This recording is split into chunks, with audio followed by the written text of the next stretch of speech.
But there's someone else who, if he succeeds, will weaken our economy.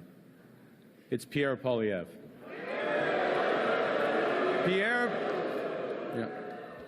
Pierre Poilievre just doesn't get it.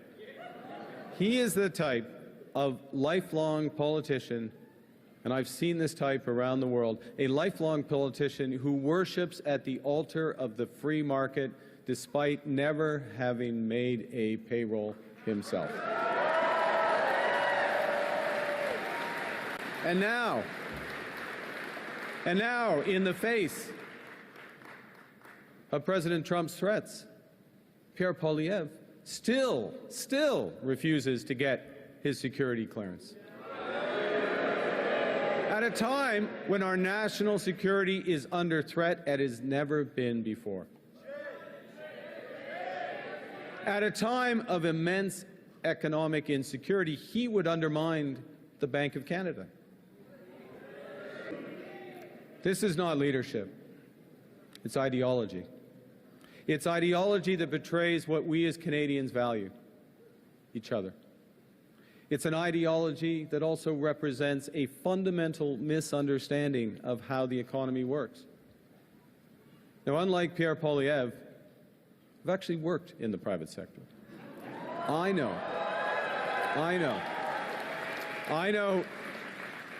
how the world works, and I know how it can be made to work better for all of us.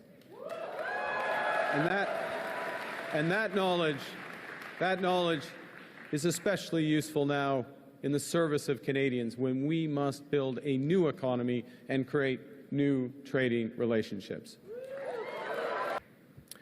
Let me tell you something else that we know that Pierre Poilievre doesn't.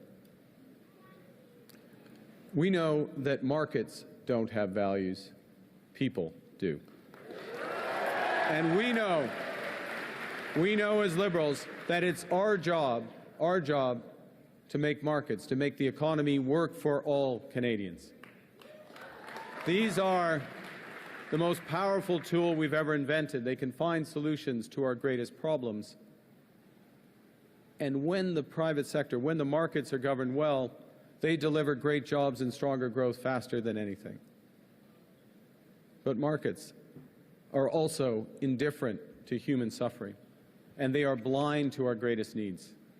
So when they're not governed well, or not at all, they will deliver enormous wealth for the lucky few and hard times for the rest. And in this crisis, we must help those who are hit hardest by the American tariffs while we build our strength here at home. That's the right thing to do. That's the fair thing to do. That is the Donald Trump thinks he can weaken us with his plan to divide and conquer. Pierre Poilievre's plan will leave us divided and ready to be conquered. Because a person who worships at the altar of Donald Trump will kneel before him, not stand up to him.